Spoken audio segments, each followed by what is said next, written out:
Louvado seja o nome do Senhor. Abra sua Bíblia no Evangelho de Marcos, capítulo 5. Esse é o texto que Deus colocou no meu coração para compartilhar com a igreja nesta noite. Evangelho de Marcos, capítulo 5, a partir do verso 1. Assim nos ensina a palavra do Senhor. Marcos 5, verso 1. Chegaram então ao outro lado do mar, a terra dos Gerazenos. E logo que Jesus saíra do barco, lhe veio ao encontro dos sepulcros um homem com espírito imundo, o qual tinha sua morada nos sepulcros, e nem ainda com cadeias podia alguém prendê-lo. Porque tendo sido muitas vezes preso com grilhões e cadeias, as cadeias foram por ele feitas em pedaços e os grilhões em migalhas, e ninguém o podia domar. E sempre de dia e de noite andava pelos sepulcros e pelos montes, gritando, ferindo-se com pedras. Vendo, pois, de longe a Jesus, correu e adorou-o. E clamando com grande voz, disse: Que tenho eu contigo, Jesus, Filho do Deus Altíssimo? Conjuro-te por Deus que não me atormentes. E pois Jesus lhe dizia: Sai desse homem, espírito imundo. E perguntou-lhe: Qual é o teu nome? E respondeu-lhe ele: Legião é o meu nome, porque somos muitos. E rogava-lhe muito que não os enviasse para fora da região. Ora, andava ali pastando no monte uma grande manada de porcos. E rogaram-lhe, pois, os demônios, dizendo: Manda-nos para aqueles porcos, para que entremos neles. E ele lhe permitiu. E saindo então os espíritos imundos, entraram nos porcos, e precipitou-se a manada, que era de uns 2.000, pelo despenhadeiro no mar, onde todos se afogaram. Nisso fugiram aqueles que os apacentavam, e anunciaram na cidade e nos campos, e muitos foram ver o que era aquilo que tinha acontecido. E chegando-se a Jesus, viram o endemoniado, o que tivera a legião, sentado, vestido e em perfeito juízo, e temeram. E os que tinham visto aquilo, contaram-lhe como havia acontecido ao endemoniado e acerca dos porcos.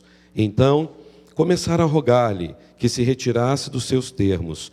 E entrando ele no barco, rogava-lhe o que fora endemoniado, que o deixasse estar com ele. Jesus, porém, não lhe permitiu, mas disse-lhe: Vai para a tua casa, para os teus, e anuncia-lhes o quanto o Senhor te fez, e como teve misericórdia de ti. E ele se retirou, pois, e começou a publicar em Decápolis tudo quanto lhe fizera Jesus, e todos se admiravam. Que Deus abençoe a leitura da sua palavra. Vamos orar. Obrigado, Jesus, pela tua palavra. Obrigado, Senhor, pelo privilégio que temos de poder estudar a tua santa palavra. Reconhecemos que quando a tua palavra é lida e explicada, é boca do Senhor falando aos nossos corações. Abençoe minha vida, dá-me condições físicas e espirituais para poder, ó Deus, anunciar a tua santa palavra, em nome de Jesus, a razão da nossa vida. Amém. Meus queridos, o Evangelho de Marcos, no capítulo 5, registrou que Jesus atravessou o mar da Galileia e chegou à terra dos Gerazenos, ou seja, de Gerasa. Só que em Mateus, no capítulo 8, no verso 28, lá tem um registro de que Jesus navegou do mar da Galileia e desembarcou na terra dos Gadarenos, terra de Gadara. E agora, Marcos fala Gerasa, Mateus fala Gadara. E para os irmãos entenderem, Gerasa, que Marcos registrou, fica a mais ou menos 50 quilômetros do mar da Galileia. E Gadara, que Mateus registrou, fica a 9 quilômetros desse mesmo mar da Galileia. São duas cidades com nomes parecidas, mas em regiões diferentes. E nessa passagem, existem também outras questões que precisam ser esclarecidas, porque uma delas é entender a possível presença da criação de porcos entre os judeus, algo completamente estranho à religiosidade judaica. Os judeus nem comem carne de porco, muito menos cuidam de porcos. E de qualquer forma, para que possamos compreender a questão dos porcos, deve-se pontuar que esta região de Gerasa, que o Evangelho de Marcos citou, e de Gadara, que Mateus registrou, ficavam na região da Decápolis. O que era Decápolis? O lugar onde tinha as 10 cidades mais importantes daquela época. Hoje, a Decápolis fica na região da Jordânia, ou seja, um local fora dos limites da Judéia, fora de Israel. Então, meus queridos irmãos e amigos, a presença de uma criação de porcos nessa região era realmente provável, porque era uma região habitada por uma cultura não judaica, e por isso a maioria dos habitantes ali não eram judeus. Tantos que ambos são citados pelo historiador romano chamado Plínio, que viveu no ano 23 a 79 da era cristã, e ele disse que essa região era uma região muito próspera, muito fértil, e uma região em que não tinha habitação de judeus. E por outro lado, os estudiosos também acreditam que porcos aqui poderiam ser uma citação do Império Romano naquela região. Por quê? Porque quando nós olhamos o Talmud judaico é um compêndio de leis do judaísmo, e nesse texto do Talmud judaico, eles alegam que todas as pessoas que não tinham sangue judeu, que eram gentios, eram pessoas associadas aos porcos, aos cães e às bestas. E numa dessas passagens no Talmud judaico, nós encontramos no Talmud Jalkut Rubeni Gadol, na página 12, parte B, dizendo esta frase: as almas de não-judeus vêm de espíritos impuros e de porcos. Vocês conseguem imaginar como que os judeus viam as nações pagãs? E o que é incrível, meus irmãos, que a cidade de Gadara, ela tinha sido tomada pelos romanos sem muito esforço. Porque isso aconteceu porque a elite da cidade de Gadara fez um acordo com os romanos para não ter guerra, para não ter derramamento de sangue e para proteger os seus bens, dando assim a chave da cidade para os romanos. E sabe o que me chama a atenção? É que quando você lê a profecia de Isaías no capítulo 66, versículo 3, versículo 16 e versículo 17, Isaías vai falar dos porcos que eram elementos utilizados em rituais pagãos e demoníacos. Ou seja, as pessoas faziam sacrifício de porcos em orgias demoníacas. E o profeta Isaías combate isso no capítulo 66, 3, 16 e 17. Portanto, meus irmãos, Gadara era um lugar de imoralidade. Gadara era um lugar de impureza. Gadara era um lugar, como Gerasa também, de uma vida longe de Deus e de ação demoníaca constante. Era uma cidade completamente dominada pelos demônios. Mas uma coisa é certa aqui. Mesmo que Mateus e Marcos tenham tido divergências do local, aqueles locais eram próximos. E eu particularmente acredito que Mateus tenha acertado na colocação para que aqueles porcos possuídos por demônios pudessem se jogar ao mar. Eles com certeza não estavam em Gerasa, porque ficava a 50 quilômetros, a menos que os porcos andassem a alta velocidade, né? E de repente fosse correndo ou quase que voando. Provavelmente era Gadara. Mas o que me chama a atenção, Mateus, Marcos, Lucas e João fazem parte exatamente dos evangelhos que narram a vida de Jesus. Mas somente Mateus, Marcos e Lucas nós chamamos de evangelhos sinóticos. O que é evangelhos sinóticos? São evangelhos que têm o mesmo ponto de vista. Pergunta aos irmãos.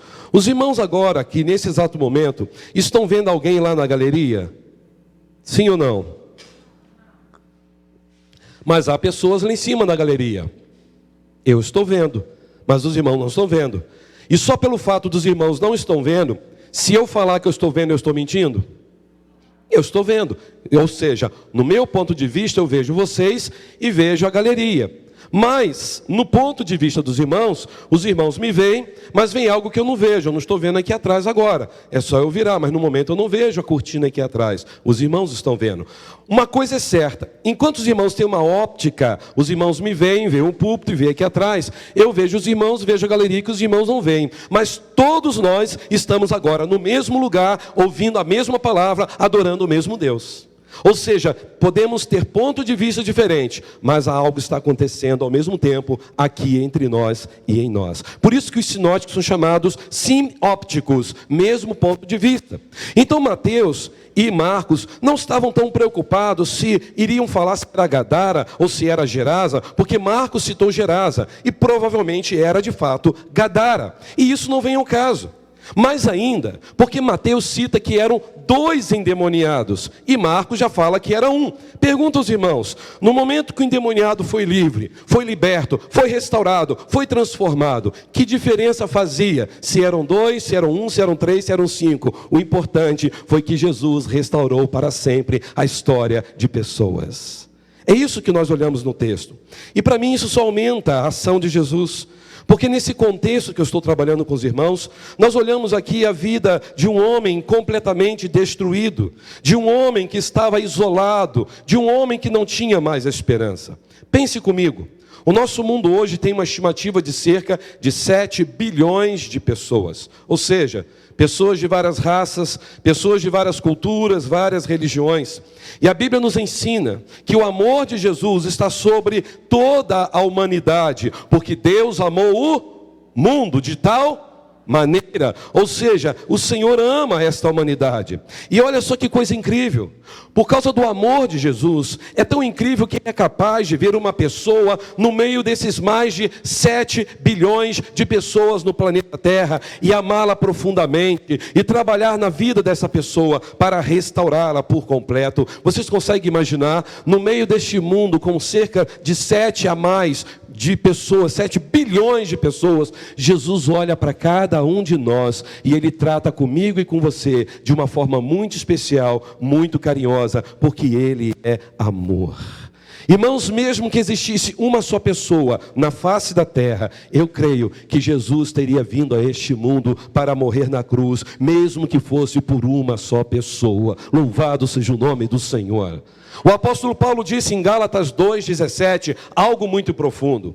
Gálatas 2,17 ele disse que Cristo me amou e a si mesmo se entregou por mim. Paulo estava dizendo o seguinte: no meio deste mundo todo, Cristo me amou, Cristo se entregou por mim. Você pode se sentir privilegiado nessa noite em poder dizer: Cristo me amou e Cristo se entregou por mim. Irmãos, isso para mim é maravilhoso. Se vocês observarem o capítulo anterior, Jesus estava numa terrível tempestade no mar da Galileia. O texto diz que era noite.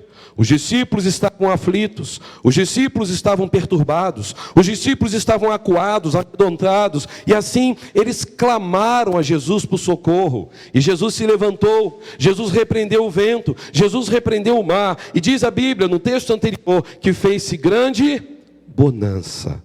Mas em vez de Jesus ir para sua casa, lá em Cafarnaum, Cafarnaum era o quartel-general do ministério de Jesus Cristo. A Bíblia diz que Jesus muda a sua rota. Ele não foi descansar, ele não foi dormir, ele foi para o lado oriental do lago de Genezaré, ou seja, o mar da Galileia. E ele foi em direção das montanhas de Golã.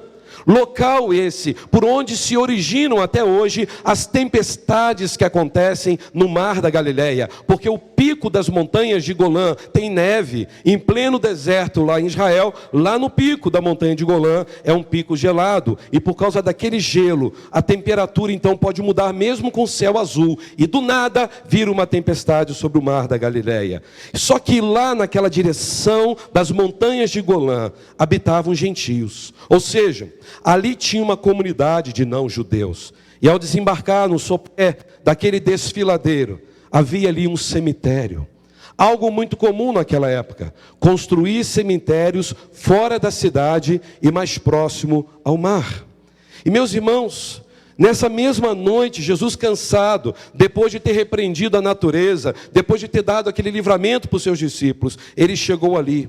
Mas ele chegou ali em Gadara, não por causa de um povo inteiro, mas por causa de um homem que estava ali perdido, por causa de uma vida possuída por demônios, um homem rejeitado pela sua família, um homem rejeitado pela sociedade, um homem sem nome, sem identidade, sem dignidade, sem espiritualidade, um homem arruinado pela ação de Satanás e seus demônios, um homem que era prisioneiro das forças espirituais malignas. E meus irmãos, independente se era Gadara ou Gerasa, eu creio ser Gadara, apesar de tudo isso, a gente vê Jesus, depois de uma noite de tempestades, agora indo para uma geografia gentílica, para um território impuro, pagão, porque ali tinha um homem que estava tendo a pior e maior tempestade da história, a tempestade dentro de si mesmo, porque ele estava dominado por uma legião de demônios. Meus irmãos, quando eu olho esse texto, eu vejo que Jesus não tem preferências para amar. Jesus ama o rico como ama o pobre. Jesus ama o branco como ama o negro, o doutor ou o analfabeto. Jesus ama o ser humano, mesmo com todas as suas mazelas, com todas as suas ruínas. Jesus vem ao encontro do ser humano, e Ele só faz isso por amor, para libertá-los, para transformá-los, para salvá-los. Meus queridos irmãos, o diabo havia destruído a vida deste homem. O diabo tinha tirado tudo que este homem tinha: a saúde, o equilíbrio mental, a sua família, a paz do coração, o convívio social. Este homem não tinha mais nada na vida a não ser a sua própria vida. Ele não tinha paz, ele não tinha sossego, ele não tinha mais roupa, porque o texto diz que ele andava nu no meio dos sepulcros. Ele andava no meio de mortos. Ele se feria com pedras, ele estava perturbado, ele estava cheio de fúria, de ira. Ele era um homem que era uma ameaça para a sua sociedade, ele era uma ameaça para a família, ele era um aborto vivo. Ele habitava, querido, numa região onde os demônios dominavam, e também os demônios dominavam a região da sua alma. E mesmo assim, um homem sem nenhum valor para a humanidade, Jesus Cristo parou tudo o que estava fazendo, se importou com ele, valorizou aquele homem. E Jesus Cristo fez esta viagem para libertá-lo, para salvá-lo de uma vez para sempre. Sabe o que esse texto me ensina? De que Jesus não tem lata de lixo no seu reino. Você pode repetir isso comigo? Jesus não tem lata de lixo no seu reino, porque não existe vida irrecuperável, não há caso perdido para Jesus. Ele pode todas as coisas, Ele tem poder para restaurar aqueles que para nossos olhos não têm restauração. E esse Jesus desse texto é o Jesus dessa igreja, e Ele está aqui nessa noite, entre nós e em nós. Louvado seja o nome do Senhor. Você crê nisso? Portanto, meus queridos irmãos, qual o valor da nossa vida para Jesus? Qual o valor da vida humana para Jesus? É nisso que eu quero me deter por alguns minutos. Primeiro, o ser humano tem valor para Jesus, mesmo possuído pelo mal. O ser humano tem valor para Jesus, mesmo possuído pelo... Pastor, aquela pessoa é possuída pelo mal, ela não tem jeito. Para nós pode não ter, para Jesus tem. Veja comigo o verso 2 e o verso 9. E logo que Jesus saíra do barco, lhe veio ao encontro dos sepulcros um homem com espírito. Esse imundo aqui é a ideia de podridão, de pecado, de maldade. Ele estava então com esse espírito de maldade, de podridão. E diz então no versículo 9, que Jesus pergunta para aqueles espíritos que estavam ali, qual era o nome deles. E o que eles responderam? Legião é o meu nome. Por quê? Somos muitos. Meus irmãos, é bem verdade que nem todas as pessoas que estão nas mãos de Satanás, elas estão possessas. Mas esse aqui estava possesso. E Jesus perguntou o seu nome, e ele não respondeu João, José, Simão ou Barnabé. Eles não responderam isso. Eles responderam a palavra legião. E eles ainda afirmaram, porque nós somos muitos. Meus irmãos, se você entendeu, quem respondeu Jesus não foi o homem que estava possuído, mas a entidade maligna que habitava nele. Aqueles que gerenciavam a mente dele e a vida dele. E para nós entendermos o grau da possessão, da escravidão desse homem, nós temos que entender o que era legião nesse contexto. Porque legião aqui era um termo militar romano. Legião era uma corporação romana que variava de 1.000 a 8.000 soldados, e alguns acreditam que chegava até 16.000 soldados. Irmãos, a legião era uma máquina militar mais temida da época. Era a máquina militar que continha os guerreiros mais cruéis e perigosos. Eram atiradores profissionais, flecheiros profissionais, incendiários profissionais, homens acostumados a ver sangue. Era a força militar mais irresistível daquela época, era a legião romana. Então, quando uma legião romana entrava numa cidade, quando uma legião romana entrava numa província ou nação, arrasava tudo que via pela frente, destruía tudo e todos, não tinha dó, não tinha piedade. Assim era a legião romana. Agora preste atenção no texto. O texto nos ensina que existem forças malignas ao nosso redor que não podem ser combatidas com armas carnais. Forças essas que estão em ação total em nossos dias. Meus irmãos, ainda hoje essas legiões, porque são várias legiões, estão destruindo vidas, estão arruinando famílias, estão arrebentando com casamentos, estão acabando com a vida dos jovens, dos adolescentes, também até das crianças. Estão jogando as pessoas na vala do desespero, na escravidão emocional. Estão levando muitas pessoas à morte dia após dia.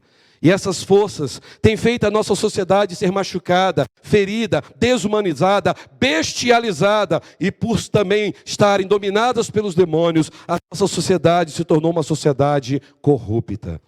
Forças malignas que só querem matar, roubar e destruir.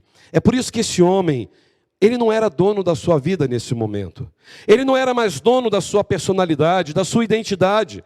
Ele não mais controlava os seus gestos. Ele não controlava os seus atos, porque dentro dele tinha uma entidade maligna, uma legião. É por isso, meus irmãos, que eu quero dizer algo a cada um aqui nessa noite, daquilo que o Espírito Santo tem colocado no meu coração. Quando nós pensamos em pessoas possuídas por legiões, na mesma hora vem na nossa mente a figura deste homem aqui, que era endemoniado de Gadara, e a gente pensa nos filmes hollywoodianos, filmes de terror, onde a pessoa revira os olhos, fica babando, começa a ter o rosto deformado, começa a andar de quatro e sobe as paredes igual uma lagartixa, vira a cabeça e começa a ter aquela voz assustadora, né? Muita gente imagina que o assunto de alguém ser totalmente dominado por Satanás são esses aspectos que Hollywood tem colocado. E muitos acham que este é o perfil de uma pessoa possuída. Então pense comigo. Judas Iscariotes, ele foi ou não dominado por Satanás?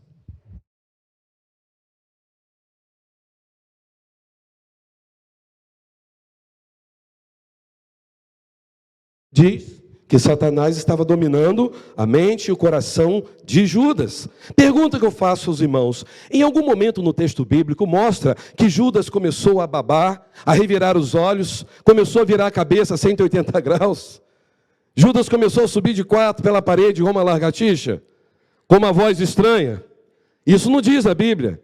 Diz a Bíblia que Judas teve seus pés lavados naquela noite que Jesus estava reunido com seus discípulos. Que Judas saiu naquela noite em que Jesus celebrava a sua última ceia com seus discípulos. E ele foi executar a venda de Jesus por 30 moedas de prata. Colocar em prática tudo aquilo que ele tinha negociado. Ele estava ou não dominado pelo mal? Estava. Mas ele estava com algum transtorno físico transformado? Não. Sabe por que não?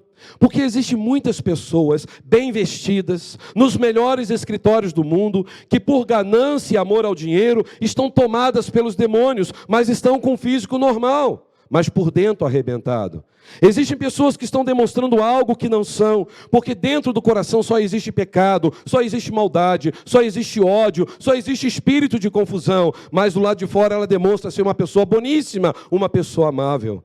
Notem, meus irmãos, que este homem do contexto precisou ser acorrentado em cadeias. Tamanha era a força que estava dentro dele, uma legião. E essas cadeias não o seguravam, porque o texto fala que ele arrebentava essas cadeias. Isso mostra que esse espírito que estava dominando a sua vida eram vários espíritos com sentimentos de raiva, de fúria, de violência, de ódio. E eu penso naquilo que nós vemos hoje em dia. Quantas pessoas estão vivendo assim? com raiva o tempo todo, com fúria o tempo todo. São pessoas violentas. Se alguém esbarra no carro dela, no trânsito, ela já sai, ela já quer sair no tapa, ela já começa a brigar. Meus irmãos, quem está agindo assim não pode ter a ação do Espírito Santo na sua vida. Quando você olha para os desenhos, pelo menos hoje eu falei bastante da minha infância, e falaram que a minha infância foi pior do que a delas, que eu era mais, como que diz, travesso. Não era não, irmãos. Tem muita gente aqui com história pior que a minha, né? Mas vocês lembram dos desenhos animados de infância? Nostálgico Tom e Jerry. O que mais tinha em Tom e Jerry? Paz, amor, amizade. O que mais tem ali? É o tempo todo o Tom querendo matar o Jerry e comer, e Jerry fazendo maldade com o Tom e fugindo, não é assim? Pica-pau. Que desenho malvado é o desenho do Pica-pau. Que avezinha mais cruel é o Pica-pau. E o Pernalonga, que sempre se dá bem, muitas violências. Agora, eu tenho certeza que essa é da época da Isabel. Meninas superpoderosas. O que tinha na menina superpoderosa? Só amor, paz, restauração? Não, o tempo todo violência, batendo e ainda alguns socos dados, o dente do inimigo ainda voando da boca, né? Eu vi várias vezes meninas superpoderosas quando meus filhos eram pequenos. Vingadores, esse foi o último agora, né? Quando alguém fala que alguém fez assim, ó. Aí quem assistiu o filme sabe o que eu acabei de fazer, né? Ninguém assistiu o filme. Só violência, só ódio, só morte. Meus irmãos, desde criança o que mais a gente viu, Popeye, violência. Ele comia o espinafre e batia no Brutus e salvava a Olivia. Ou seja, é isso que a gente vê, que Hollywood foi colocando na mente das crianças, Walt Disney sempre mostrando isso. Violência, roubo, trapaça, traição. Esses são os sentimentos que foram mostrados na nossa geração. O que dizer dos jogos virtuais hoje? É sangue, gente, é tiro para tudo quanto é lado. O que dizer do The Walking Dead? Filmes de zumbi, desfigurando a criação de Deus, mostrando que a pessoa pode morrer e de repente por alguma contaminação que aconteceu no planeta Terra, surge um monte de zumbi, e se você for mordido por um zumbi, você tem que morrer também, e só mata um zumbi se matar furando o cérebro dele, não é assim? Aí você fala, está por dentro, hein, pastor? Eu tenho que examinar tudo o reteu que é bom. Meus irmãos, isso está normal. A criança está ali comendo sanduíche, te matei, e matei mais um, e sangue espirrando no bonequinho, você fica assim, meu Deus, o que está acontecendo com a família daquele bonequinho que ele acabou de matar? Sabe o que é isso? Querendo ou não, no subconsciente, isso é uma banalização da vida. É um grau de violência instalado em nossa alma. E aí eu fico pensando, quem inventou esses desenhos e quem inventou esses jogos virtuais, com certeza estava com a mente confusa, perversa, raivosa, para tentar estimular isso nas pessoas, principalmente nas crianças e jovens. E isso acaba fazendo o quê? Destrói relacionamentos. Porque se você não está me agradando, você é contra mim, você é meu inimigo, então eu tenho que descartar você. Por que você vê diariamente, como eu acabei de ver agora nas reportagens, o rapaz matando a esposa, matando a sogra, lá no Ceará? De onde a pessoa tem essa capacidade? São ações do demônio o tempo todo na vida da pessoa, que se afasta de Deus. Porque aquele homem, nesse texto, ele estava dominado por um senso de autodestruição. Se vocês olharem comigo, lá no versículo 5 diz o quê? Que ele se feria com pedras. Isso para mim é tudo contra daquilo que Deus fez de bom para mim e para você. Qual é o nosso sentido que nós temos como seres humanos? Se alguém for jogar pedra em nós, imagine o Carlos chegando assim, né, Quito? Ah, você vai me jogar pedra? Pode jogar, estou preparado, manda. Pode jogar o paralelepípedo, né? Você vai ficar ali parado esperando o paralelepípedo bater em você? Qual é o nosso senso? De autoproteção, de autopreservação. Vai jogar pedra, a gente faz isso, não é assim? A gente se desvia. Agora esse homem não, pelo contrário, ele está pegando pedra para se atacar, para se flagelar.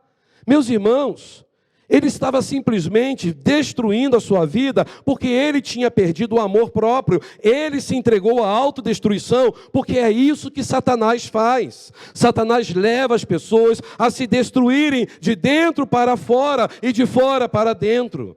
As pessoas estão se destruindo nas drogas. As pessoas se destroem nas mentiras, nas ganâncias, na soberba, na imoralidade sexual. E tem mais. Veja que este homem estava marcado pela impureza, porque o texto fala que Gadara ou Gerasa eram territórios gentílicos impuros. E mais ainda, aonde esse homem estava? Dentro de um cemitério, lugar de derrota, lugar de morte, lugar de destruição do ser humano. Ele vivia entre os sepulcros, por isso ele estava possuído por espíritos imundos, e é isso que Satanás faz com a humanidade, está empurrando as pessoas cada dia mais para a impureza. Ele quer tirar das pessoas a percepção do que é santo. Satanás levou este homem ao tormento existencial. Meus irmãos, nesse verso 5 diz que este homem não só colocava pedra e rasgava o seu corpo, mas diz que ele gritava e corria dia e noite entre os sepulcros. Vamos ler novamente? Veja o versículo 5 desse texto. Vamos ler juntos, se tiver aqui como projetar. Noite e dia. Ele andava. Você consegue imaginar uma pessoa noite e dia gritando? E mais fazendo o quê?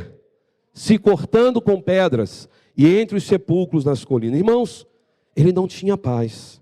Ele não tinha sossego, ele não tinha equilíbrio, ele não tinha descanso, ele estava no fundo do poço.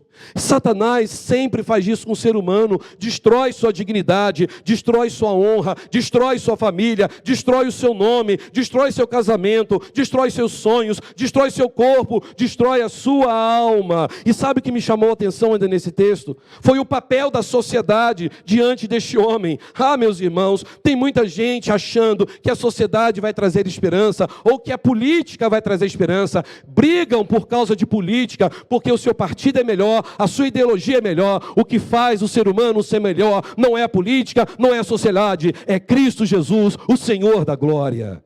E as pessoas discutem, e veja o que a sociedade fez. A sociedade simplesmente isolou este homem. A sociedade colocou algemas neste homem. A sociedade desistiu deste homem. Eles não sabiam mais o que fazer diante desse homem. Este homem estava num caos espiritual. Meus irmãos, a sociedade não tem eficácia para ajudar o ser humano. A sociedade não sabe o que é lidar com problema espiritual. E a sociedade, para piorar, não buscava, como não busca até hoje, a presença de Deus. É por isso que eles desistiram desse homem. Porque esse homem virou um transtorno para a família, um transtorno para a sociedade. E o máximo que a sociedade pode fazer é tentar isolá-lo no cemitério, colocar algemas, e nem as algemas podiam contê-lo. É por isso que Jesus foi o único que pôde levar esperança para este homem. Um homem que estava sendo completamente dominado pela ação demoníaca. E talvez você questione no seu coração: tudo bem, pastor, é claro isso no texto, mas me explica uma coisa, pastor. E as pessoas que vivem lá no topo da nossa sociedade, que são corruptas, que roubam, que são sujas? E as pessoas que andam de carros luxuosos, que ganharam dinheiro ilícitos, pessoas que têm roubado a nossa pátria, pessoas que frequentam as melhores universidades do mundo com dinheiro sujo, pessoas que viajam pelo mundo com dinheiro ilícito, pessoas que são famosas e famosas por causa da imoralidade ou porque venderam o seu corpo. Parece que está todo mundo bem, parece que nada de mal acontece com elas.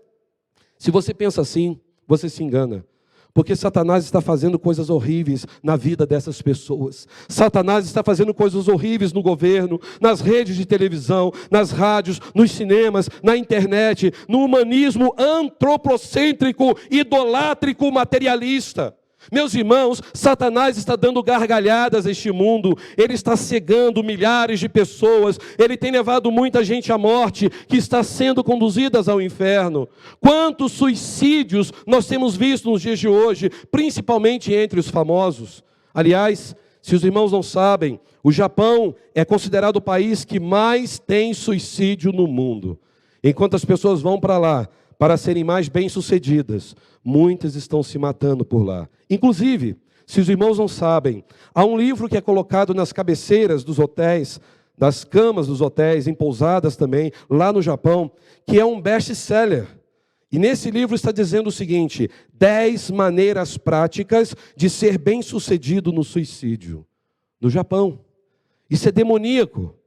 Irmãos, se nós começarmos a ver o que Satanás está fazendo, a gente vê que quanto mais riqueza o país tem, mais eles estão se afastando de Deus. Vejam os famosos, O que tem acontecido no meio dos famosos? Quantos famosos que usam drogas, muitos famosos que morreram por causa das drogas. Whitney Houston, lembram disso? Amy Winehouse. Quantas pessoas que nós conhecemos na mídia, o próprio Elvis Presley, criado no meio cristão, conhecia o Evangelho. Quantos jovens que você conhece que ficaram famosos e começaram a se envolver com a droga. E agora a mídia está mostrando a prisão desse famoso rapper, conhecido profissionalmente como Daddy. Se vocês olharem a história do Daddy, a corrente macabra envolvida nos bastidores com a vida dele, vocês começam a ver imoralidade, crime sexual, coisas nojentas, podres, demoníacas atrás desse homem que foi preso essa semana. Muitas autoridades de Hollywood estão ali agora denunciando o que este homem estava fazendo. Isto é prova de quê, meus irmãos? Que Satanás está agindo com furor sobre este mundo diariamente. Essas são as ações dos demônios na terra. Diariamente, eles estão fazendo isso para que a pessoa não tenha prazer de ir à igreja, de ler a palavra, de adorar ao Senhor. E aí nós olhamos para a palavra de Deus, a gente vê aqui o irmão Ricardo falando a respeito de Jesus transforma, e aí nós temos que ser impactados e começar a dizer para o mundo: Jesus transforma, Ele restaura, Ele te ama, Ele muda a sua história de vida para sempre. Se Ele pôde mudar a vida de um homem irrecuperável aos olhos dos homens, mas recuperável aos olhos de Deus, Ele pode mudar a vida de qualquer um. Se alguém está em Cristo, as coisas velhas, e eis que tudo se fez. É por isso que anunciamos a Jesus, porque Jesus liberta vidas, e Ele pode reverter o quadro da vida de qualquer pessoa. Quem sabe você entrou aqui nesta noite, e o mal está dominando a sua vida, a sua família, a sua geração. Jesus tem poder para revigorar a sua vida, te libertar da ação do mal e transformar para sempre sua vida e sua geração para o louvor e para a glória dele. Esta é a primeira lição. A segunda lição, eu aprendo nessa noite que o ser humano tem valor para Jesus, mesmo que seu estado seja deplorável. Quantos aqui já foram na Cracolândia? Alguém já foi? Vale a pena ir, não só na Cracolândia, mas em qualquer comunidade que tenha muito envolvimento com drogas. Meus irmãos, a sensação que eu tive na Cracolândia, em São Paulo, algumas vezes que nós íamos com a primeira igreja batista de Moreira César, Pindamonhangaba, São Paulo, lá em Pindamonhangaba foi um lugar que eu fiquei por 18 anos, morando ali. E nós íamos sempre no projeto Cristolândia, lá na Cracolândia, em São Paulo. Vocês imaginam que é você conversar com um ser humano que dizia que era juiz aposentado, um homem bem arrumado, com um cajado muito bonito e dourado na ponta, com anel de ouro, e olhando assim: o que esse homem está fazendo aqui nesse lugar? E de repente ele pediu licença, ele se agachou com roupa e tudo, e começou a fazer força, e começou a defecar nas calças na nossa frente, a urinar. Vocês conseguem imaginar o que estado deplorável é aquele das pessoas que estão lá na Cracolândia? Depois ele se levantou e a gente vendo os excrementos caindo. Depois as pessoas que entravam, nós ajudávamos com luva na mão, dar banho naquelas pessoas e não podíamos colocar a mão nelas. Vocês conseguem imaginar pessoas que para a sociedade está dizendo o seguinte: não presta mais, é melhor jogar no incinerador, não tem mais esperança, é melhor isolá-la em algum local aí e deixá-la lá para morrer. Mas são essas pessoas que o projeto da Junta de Missões Nacionais, da Convenção Batista Brasileira, tem feito com a Cristolândia, ido lá, levado a esperança que há em Jesus, e muitas vidas têm sido transformadas pelo poder do nome de Jesus Cristo. Pessoas que eram irrecuperáveis para a sociedade, viviam no estado deplorável, e hoje são homens e mulheres cheios do Espírito Santo de Deus. Vejam comigo o versículo 15. Olha o que acontece com este deplorável homem. Aquele povo descobriu que os porcos foram então mergulhados lá naquele lago. E diz o seguinte: chegando-se a Jesus, viram o endemoniado, que agora é ex-endemoniado, que tivera a legião, por isso colocou no passado, tivera, sentado, vestido e em perfeito juízo. Vamos falar juntos? Sentado, vestido e em perfeito juízo. E o que diz no final? Ficaram com medo. Irmão, Jesus quebrou as correntes que dominavam a vida deste homem. Jesus rompeu os grilhões na vida deste homem. Jesus abriu os portões de ferro que aprisionavam este deplorável homem que estava cativo pelos demônios. Meus irmãos, aquele homem não sabia o que era liberdade, aquele homem não sabia o que era ter equilíbrio mental, aquele homem não sabia o que era ter paz, o que era ter sossego na sua vida. Aquele homem não sabia o que era ter perdão para os seus pecados. Aquele homem não sabia o que era ter salvação para a sua alma. Aquele homem não sabia o que era ter alegria para viver. E Jesus Cristo restaurou a vida dele para sempre. Irmãos, quando eu olho esse texto, eu começo a pensar em nossos dias, e quem sabe não é o caso de alguém aqui. Eu não conheço a história dessas pessoas que aqui entraram. Eu não conheço bem a história até mesmo dos irmãos, porque eu ainda estou novo aqui, conhecendo agora. Eu não conheço os detalhes de toda a sua história, da sua existência. Mas eu quero dizer uma coisa: mesmo que você esteja vivendo um momento mais adverso da sua vida, mesmo que você ache que não tem mais jeito, que não tem mais salvação, que não tem mais condições de restauração, Jesus, que é o Senhor desta igreja, que é o Senhor da nossa vida, diz: eu posso todas as coisas, nada é impossível para mim. Nada. É isso que Jesus fala. Ele é poderoso para te curar. Ele é poderoso para te libertar, Ele é poderoso para te perdoar, Ele é poderoso para te transformar, para trazer paz para a sua alma, para trazer equilíbrio no seu coração, para trazer equilíbrio na sua razão, para trazer vida na sua vida, porque Jesus valoriza a vida. Olha o que o texto diz: aquele ex-endemoniado agora estava ali com dignidade, com juízo perfeito na presença de Jesus. E se vocês lerem o texto, esse homem estava sentado aos pés de Cristo. Há pouco tempo atrás ele estava fazendo o quê? Gritava dia e noite e rasgava o seu corpo com pedra. Agora ele estava sentado. Este homem não dormia porque passava dia e noite aflito. Agora ele está ali, tranquilo para dormir. Ele não descansava, agora ele podia descansar. Ele parou ali. Aqueles vendavais que assolaram a sua alma, que eram maiores daquele que Jesus acalmou lá no mar da Galileia, agora também estavam acalmados. Jesus trouxe paz para o coração daquele homem. Ele estava ali sentado, sereno, diante do autor da paz, o príncipe da paz, Jesus Cristo. Isso para mim é maravilhoso, porque talvez você também não tenha tido descanso no seu coração. Quem sabe você também não esteja cansado nessa noite, desgastado com tudo que você está vivendo. Quem sabe você acha que a sua vida não tenha mais sentido. Parece que o seu coração nunca consegue ser preenchido. As semanas se passam e a sua alma continua inquieta. Eu quero dizer para você nessa noite que Jesus está aqui e Ele tem todo o poder para acalmar o seu coração nesta noite. Ele é o autor da vida, Ele está conosco, Ele é o Emanuel e Ele pode aquietar a sua alma. Ele traz serenidade na sua mente e você sairá daqui desfrutando das bênçãos celestiais em Cristo Jesus, hoje e para sempre. Porque você está ouvindo a voz doce de Jesus, falando no fundo da sua alma, dizendo: eu sou o seu bom pastor. Acalme seu coração. Eu vou dar significado para a sua vida. Eu vou dar significado para a sua existência e para a sua geração. Meus irmãos, o que me chama a atenção é que este homem não só estava sentado aos pés de Jesus, como também ele estava o quê? Sentado e vestido. Isso aqui não é fantástico?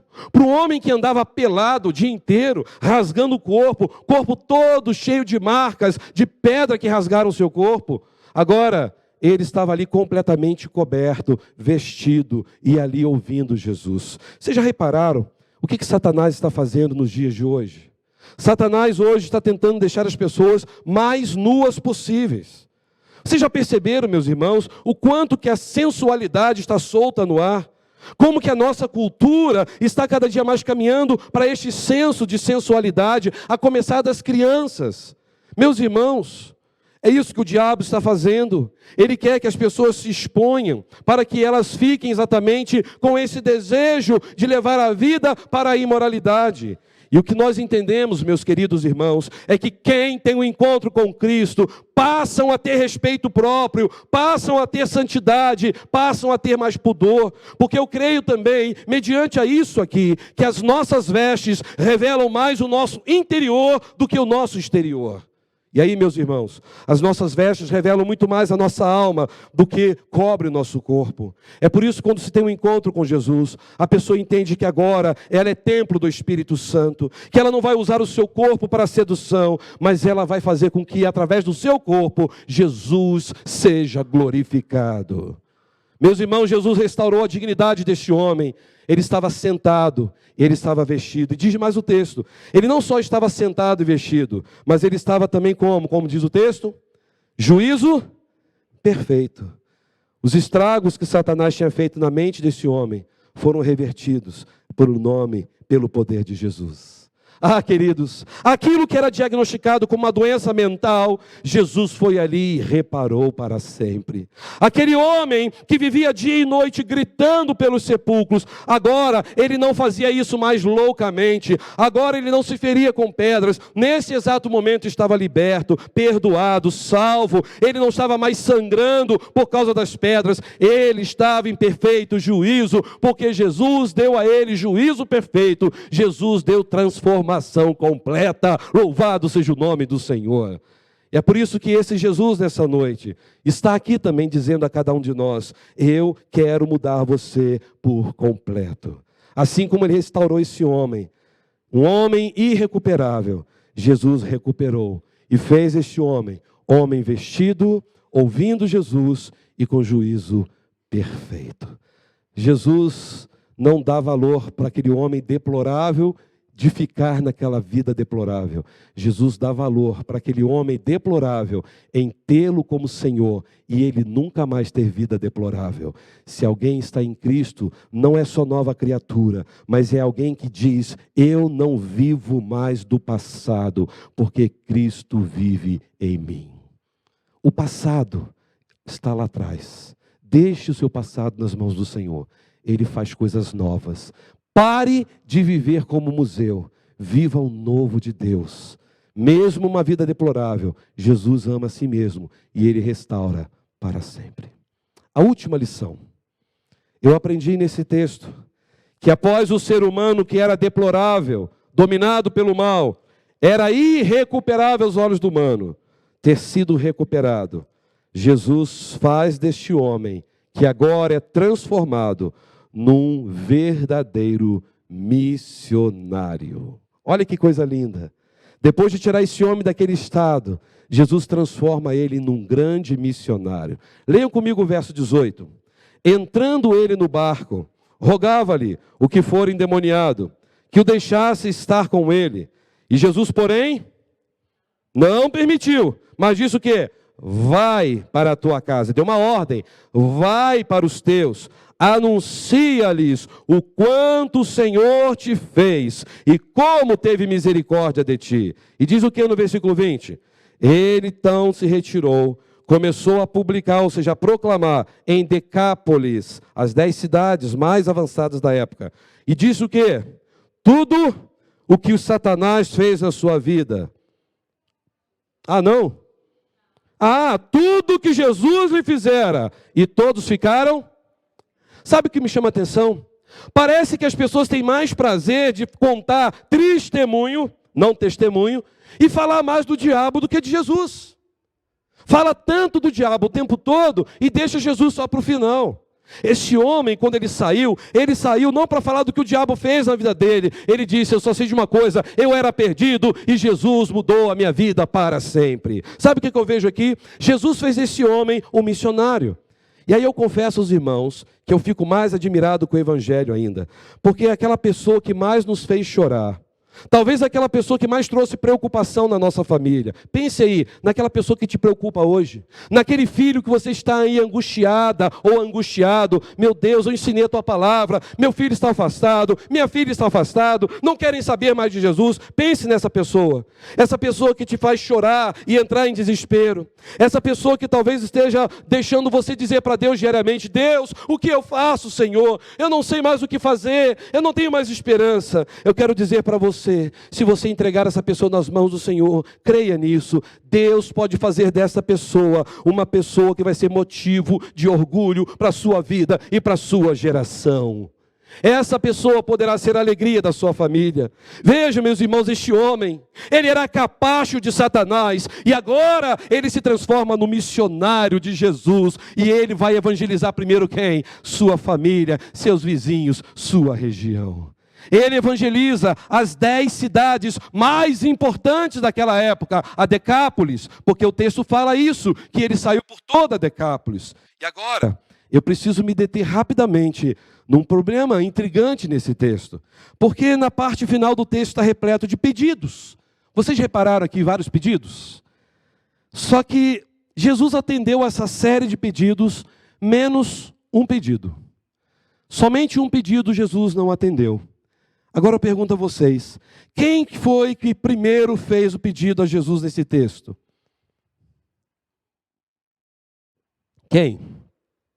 Os demônios. Sério. Eu não diria à igreja que os demônios oram, mas os demônios pedem. Sabe por quê? Porque quando Jesus chega em Gadara, aquele homem possuído pela legião correu, prostrou-se diante de Jesus, chamando Jesus de quê? Filho de Deus. E só naquele ato de se ajoelharem perante Jesus, fizeram 3 pedidos a Jesus. Prestaram atenção aí? Primeiro pedido: Jesus, não nos atormente, ou seja, não nos destrua antes do tempo. Ou seja, nós reconhecemos que o Senhor é poderoso, então não nos destrua agora.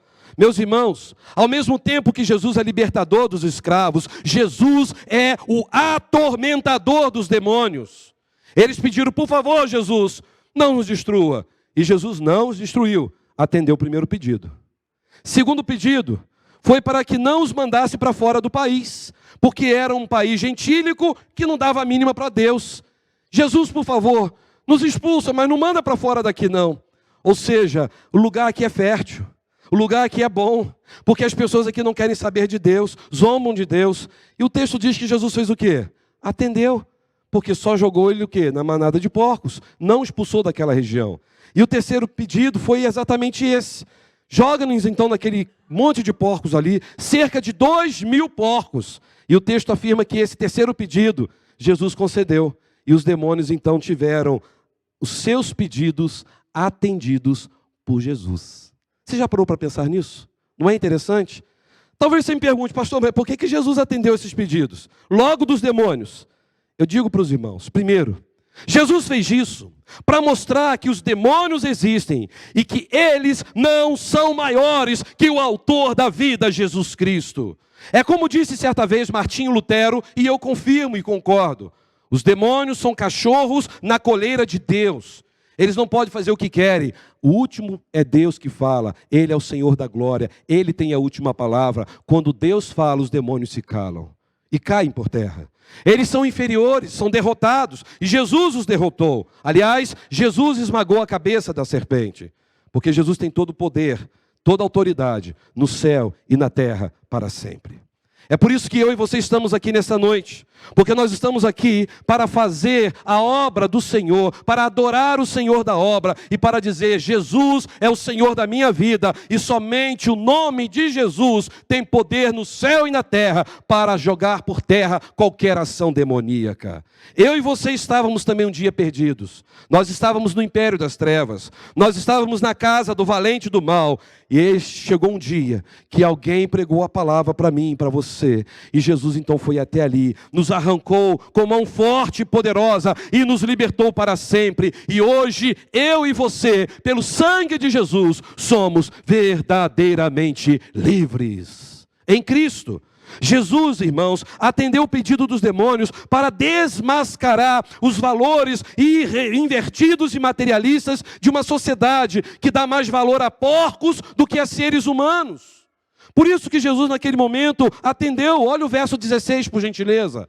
E os que vinham visto aquilo, contaram-lhe como havia acontecido ao endemoniado acerca dos porcos. E olha o verso 17. Então começaram a louvar a Deus, foi isso? O que eles fizeram? Saia daqui, suma daqui. O Senhor acabou com os nossos porcos. Meus irmãos, isso é uma coisa inconcebível. Aquele povo ali de Gadara e de Gerasa, ao invés de se alegrar com a restauração deste homem, que era um endemoniado, agora um homem em perfeito juízo, eles simplesmente demonstraram que amavam mais porcos do que o ser humano. Eles não estavam nem aí por aquele homem que estava restaurado. Aqueles gadarenos não se importaram com aquele homem, porque aquele homem, quando era escravo do mal, estava lá no cemitério, isolado, se machucando, o problema é dele. Mas agora que ele foi liberto, esses homens ficaram com raiva de Jesus, porque perderam seus porcos. Porcos têm mais valor que o ser humano, na concepção desses homens aqui de Gadara. Vocês conseguem imaginar isso? É por isso que Jesus permitiu os demônios continuarem ali, porque Jesus conhecia o coração daqueles homens, que eram corações completamente dominados pelo mal. Eles se preocupavam mais com porcos do que com pessoas. E eu fico olhando esse texto. Jesus não protelou, simplesmente falou, tá bom, foi para o barco, não murmurou, não reclamou. Irmão, sabe o que eu vejo aqui? Não existe mais nada tenebroso na vida humana do que dispensar Jesus, do que querer deixar Jesus de lado dos seus planos. Quantas pessoas entram nas igrejas, saem das igrejas, mas nunca conseguem confessar Jesus como o único, suficiente e eterno Salvador. São pessoas que preferem viver com demônios, com porcos, do que na presença do Senhor. Quantas pessoas têm negado Jesus diariamente? Têm expulsado Jesus da sua vida com sua imoralidade, com sua arrogância, com seu pecado. É por isso que Jesus não expulsou os demônios daquela terra. Deus sabia que aquela terra estava dominada pelo mal. E sabe o que é o curioso ainda? Que Jesus atendeu os pedidos dos demônios e também dos gadarenos. Olha só outro pedido. Por que aqueles gadarenos falaram o quê? Saia agora daqui. O Senhor acabou com os nossos negócios. O Senhor acabou com os nossos porcos. A gente está nem aí para esse homem que foi recuperado. Vai embora desse lugar. Jesus fez o quê? Atendeu o pedido dos demônios e agora dos moradores de Gadara. Agora, pasmos, irmãos. Qual foi o único pedido que Jesus não atendeu? Qual foi? O do homem que tinha sido restaurado, do ex-endemoniado. Não parece estranho isso? Veja o verso 18 comigo, leiam. E entrando ele no barco, rogava-lhe, a palavra que rogar é implorar, por favor, Senhor, clemência, eu quero ir contigo nesse barco, não me deixe aqui nesse lugar de sofrimento. Aí diz o texto o quê? Que ele pediu para estar com ele no barco. Irmãos, aquele homem implorou, aquele homem gritou, insistiu demasiadamente para Jesus deixá-lo entrar no barco. Ele falou, Jesus, o Senhor hoje é motivo da minha vida, o Senhor é a alegria do meu viver, eu não quero ficar aqui, deixe-me ir contigo. Qual foi a resposta de Jesus? Pode vir, entre, participe comigo deste banquete espiritual. Jesus falou o que com ele? Não, isso não é incrível? Sabe o que eu entendo aqui? Às vezes a gente não consegue compreender o não de Jesus. Às vezes Jesus está dizendo não para você e você não está entendendo por quê. Mas Senhor, o que eu vou fazer é algo bom. O que eu vou fazer, Senhor, no meu ponto de vista é para a tua glória. E Jesus fala, não dessa forma. A gente tem que entender o que Jesus está falando para cada um de nós. Irmãos, Jesus disse não. Olha só no versículo 19. Por quê? Porque ele tinha um propósito. Porque Jesus sabia o que iria acontecer com aquele homem se ele continuasse ali. Jesus, porém, diz o quê? Não lhe permitiu, mas disse o que para ele? Vai para a tua casa, vai para os teus, anuncia-lhes tudo quanto o Senhor te fez e como teve misericórdia de ti. Sabe o que Jesus estava dizendo para ele? O mesmo que ele está dizendo para mim e para você aqui nesta noite. Que o primeiro território para a nossa ação missionária é dentro da nossa casa. O primeiro território para a gente falar de Jesus é dentro da nossa família. A gente está tão preocupado de falar de Jesus para tantas pessoas, fazer tantos projetos, tantas campanhas, mas a nossa própria família, a gente não tem sido missionário. O primeiro ambiente que devemos dar testemunho do que Jesus fez é na nossa família, é na nossa casa. É nesse lugar que talvez nós um dia levamos lágrimas para esta casa, vai precisar ouvir de nós o quanto Jesus mudou a nossa vida. Lugar onde tem pessoas talvez abatidas, sem esperança. São essas pessoas, a nossa família, que precisam primeiro ser visitadas com a palavra do Senhor. Meus irmãos, é nesse momento que eu vejo que Jesus falou para ele, seja um missionário. Você foi restaurado, vai para a tua casa, vai para a sua família, anuncia tudo quanto o Senhor te fez. Irmãos, não tem testemunho maior do que esse, do que falar daquilo que Jesus fez e continua fazendo em nós. Ao dizer para as pessoas, eu era uma pessoa cega, hoje eu posso ver. Eu era uma pessoa infeliz, hoje eu sou feliz. Eu era cativa e hoje eu sou liberta. Eu estava arruinado e Jesus me restaurou. Eu não tinha esperança e Jesus é a minha viva esperança. Eu era autodestrutivo porque eu destruí o meu corpo. Hoje eu celebro a vida e o meu corpo é templo do Espírito Santo para sempre.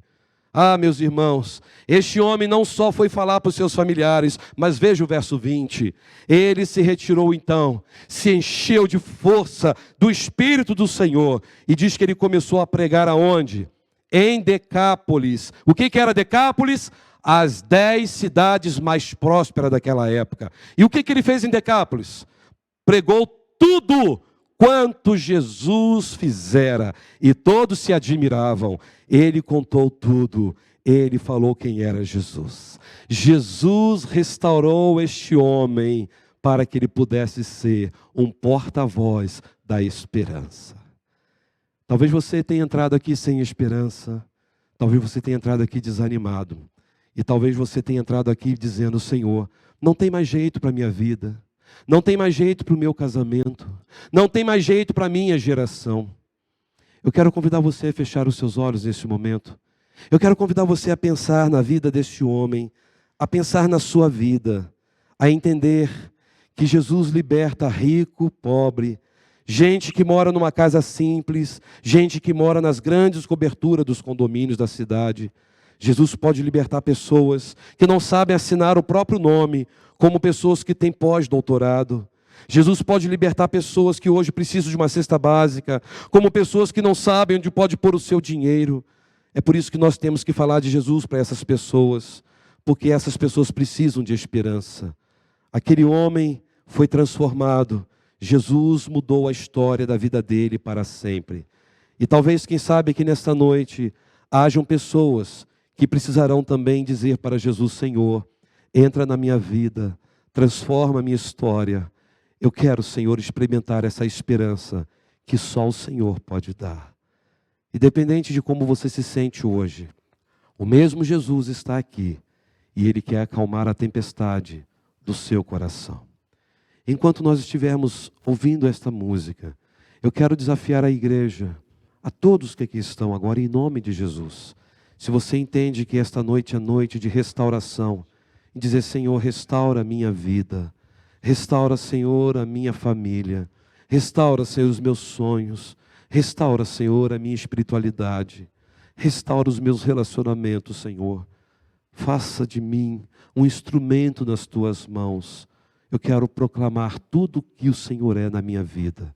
Eu quero orar por você, mas eu quero desafiar você a vir aqui à frente, porque eu quero colocar sua vida diante do Senhor. Vamos adorar ao Senhor. Eu convido a igreja a ficar em pé. Este é um momento seu com Deus. O Senhor Jesus é o mesmo que está aqui. Ele diz para você: eu conheço você, eu criei você, eu te trouxe aqui nesta noite. Chegou a hora de você experimentar o que é ter uma vida restaurada para sempre. Você crê nisso? Então venha aqui à frente, enquanto estivermos adorando ao Senhor.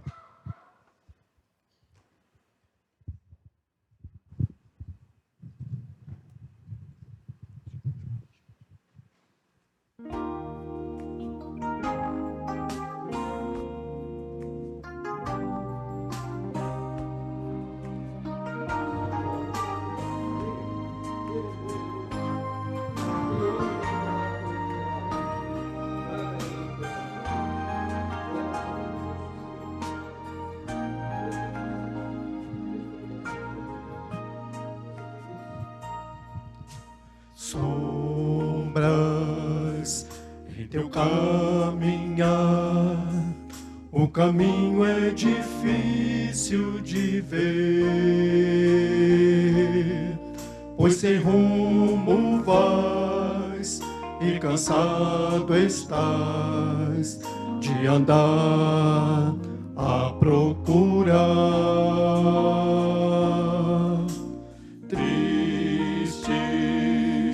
Buscas a Jesus, o temor te confunde, não vês que ao teu lado estás e te espera já. Ele quer tua vida mudar. Dê a Jesus teu ser, hoje guiará ao novo lugar.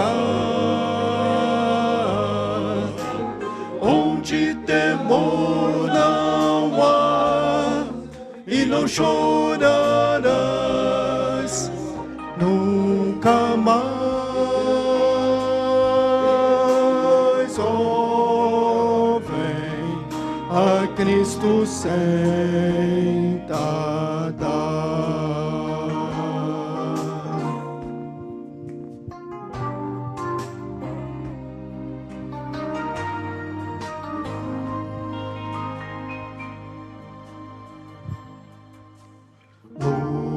Lutas e tristezas mil, neste mundo tu tens aflições, poderás vencer, erga teu olhar, pois Jesus socorrerá.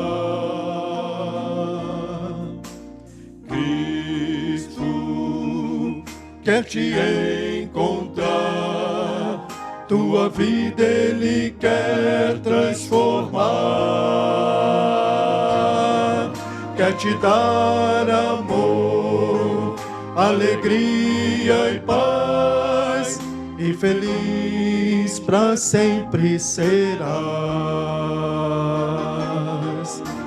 Dê a Jesus teu ser, pois te guiará ao novo lugar,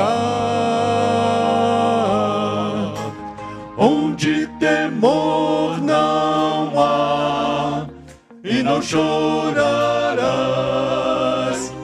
nunca mais. Oh, vem a Cristo sentada.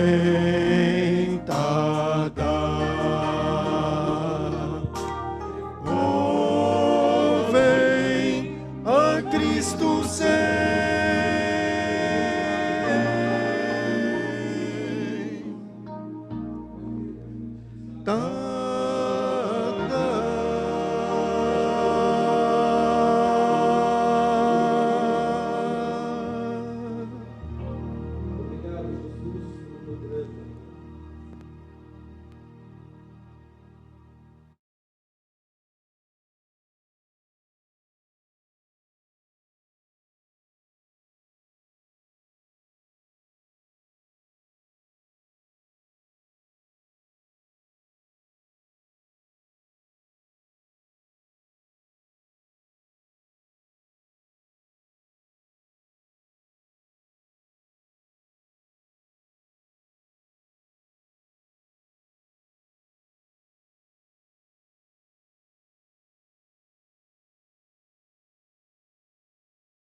Eu quero convidar os irmãos a tomarem os seus assentos, depois desse abraço tão abençoado. Nessa parte final, nós temos ainda rapidinho alguns minutos. Nós estamos gratos a Deus, porque há 3 meses atrás, iniciamos um ciclo de estudo bíblico, conhecendo Deus e fazendo a sua vontade. E Deus nos abençoou de uma forma muito especial.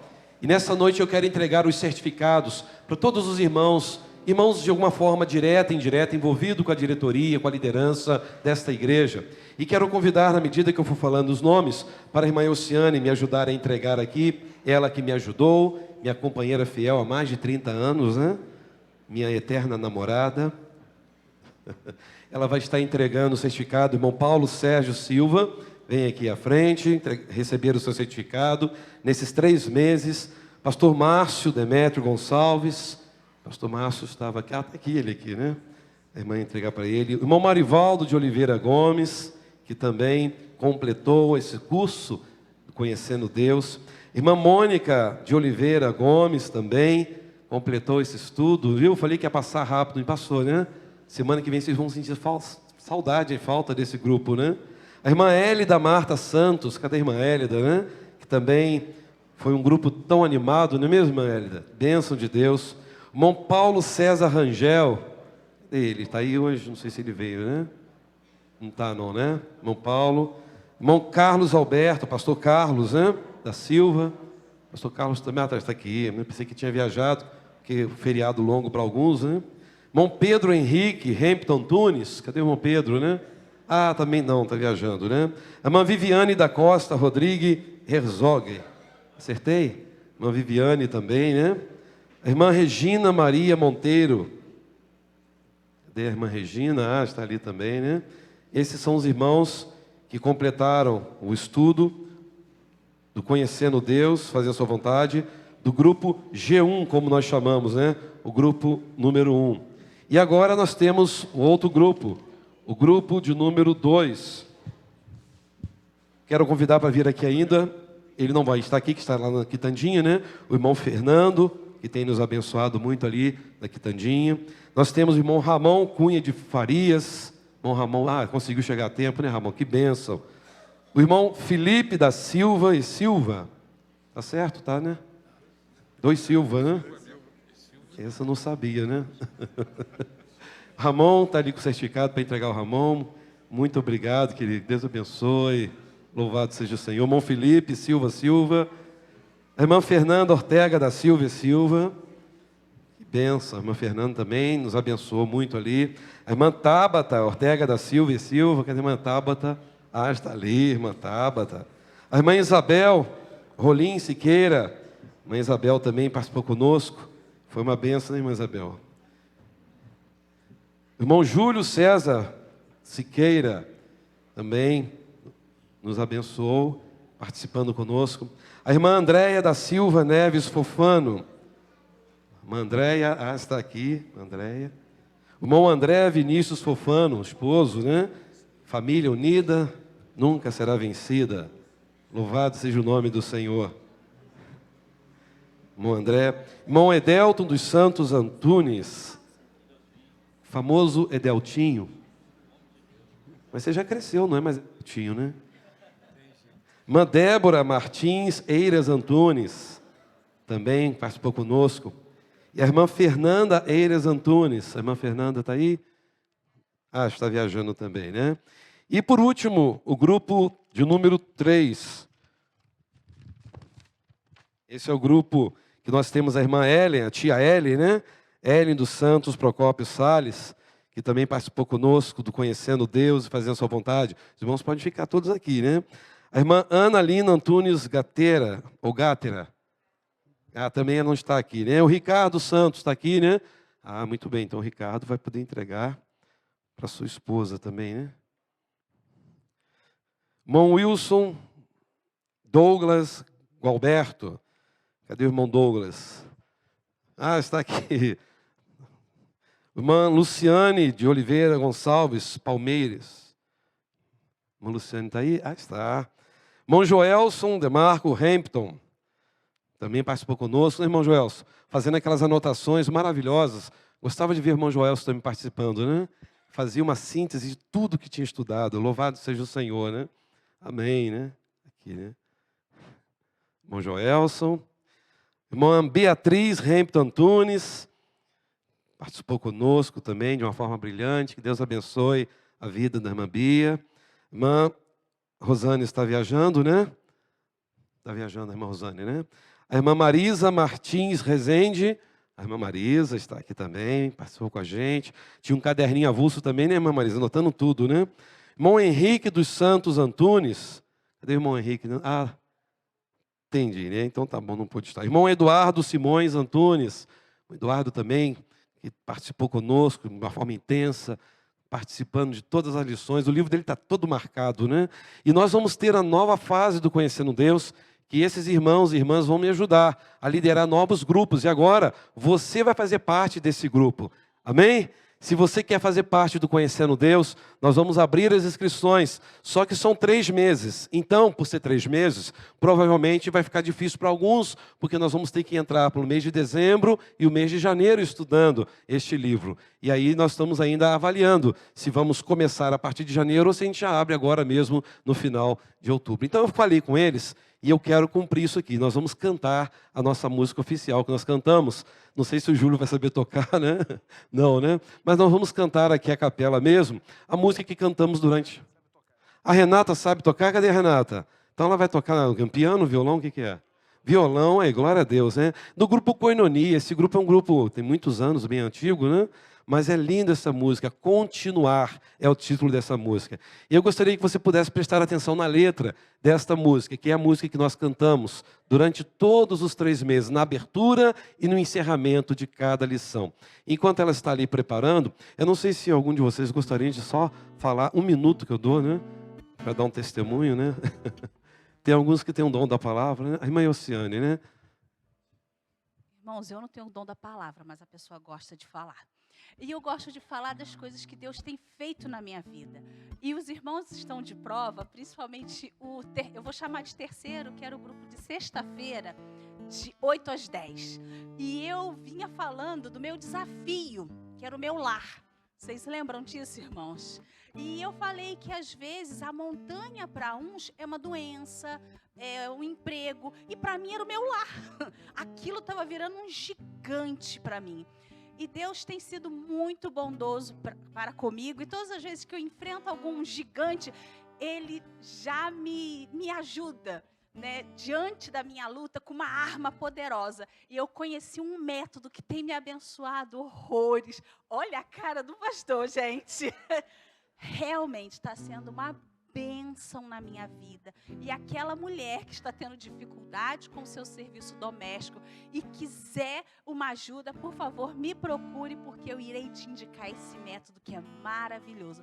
Realmente torna o nosso dia a dia mais leve. E foi através do Conhecendo Deus, do apoio dos irmãos, da palavra, de tantas coisas que a gente viveu ali junto, que eu pude perceber, através desses momentos, o meu desafio, e Deus me abençoou completamente. Então, conhecendo Deus, quanto mais a gente conhece a Deus, mais a gente o ama, porque Ele está atento às nossas dificuldades. Amém, irmãos? Os irmãos entenderam que ela falou da montanha na família, né? Eu fiquei preocupado com o meu tamanho aqui, né, meu irmão? Nós vamos cantar então. Vamos lá então?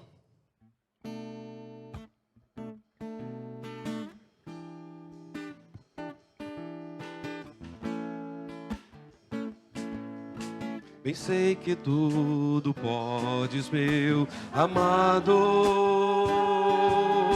Nenhum dos seus planos é frustrado. Ainda que com perdas e com dor, eu sempre seguirei a ti, Senhor. Os teus caminhos posso não entender, Senhor, mas sei que tudo é visão do meu crescer. Ciladas e tribulações eu tenho que passar, te peço forças pra continuar, continuar a crer e a confiar no grande amor que tens, meu Pai, por mim. O meu desejo eterno é te adorar e aos seus pés me derramar sem fim. E aos teus pés me derramar sem fim. Amém. Louvado seja o nome do Senhor. Ficou bonito, né? Então, Douglas, vem aqui fazer esta oração, encerrando para a gente aqui esse momento. E depois o Ministério de Louvor estará também dando a última participação, não é mesmo? Amém? Vamos orar. Oremos. Amado Deus, eterno Pai, Como é bom falar contigo, como é bom, ó Deus, sentir a tua presença em nosso meio. Verdade, Deus. E como é bom sentir as tuas misericórdias, ó Deus, se renovando todos os dias Amém, das nossas Jesus. vidas. E por isso não somos consumidos, ó Deus, por esse mundo tão cruel, ó Deus. Mas crendo no Senhor, ó Deus, sabendo que o Senhor é um Pai bondoso, misericordioso, nós te agradecemos pelos momentos que passamos, ó Deus, estudando a tua palavra, conhecendo Deus através deste livro, ó Deus. Que tudo que foi falado, tudo que nós ouvimos, tudo que lemos, tudo que anotamos, ó Deus, possamos colocar em nossos corações, levar para as nossas vidas, levar para aqueles também que necessitam do Senhor, ó Deus, e que vidas possam ser transformadas. E possam também, ó Deus, todos os dias nos quebrar um pouquinho, nos moldar, nos dar um novo coração, nos dar, ó Deus, a tua perspectiva, ó Deus, nos dá o teu olhar, ó Deus, para aquilo que temos que fazer. Sabemos, ó Deus, que tudo o que fazemos, ó Deus, deve glorificar o teu santo nome. Amém. Mas confiamos, ó Deus, que sem ti nada podemos fazer. Sabemos, ó Deus, que muitas vezes, quando queremos fazer a nossa vontade, ó Deus, não estamos permitindo a atuação do teu Santo Espírito sobre as nossas vidas. Ajuda-nos, Senhor, ajuda-nos sempre a perceber, a olhar, ó Deus, para o Senhor e vivermos realmente, ó Deus, dignamente aquilo que tu tem nos ensinado, aquilo que tu tem falado aos nossos corações, e que esse conhecer a Deus, ó Deus, possa ser diário, possa Amém, fazer ó parte Deus. sempre das nossas vidas, Amém. todos os dias, até aquele dia, ó Deus, que encontraremos contigo na Amém, eternidade. Jesus. Muito obrigado, ó Deus, pela vida do nosso pastor, pela vida da irmã Elciane também, que conduziram esse estudo, ó Deus.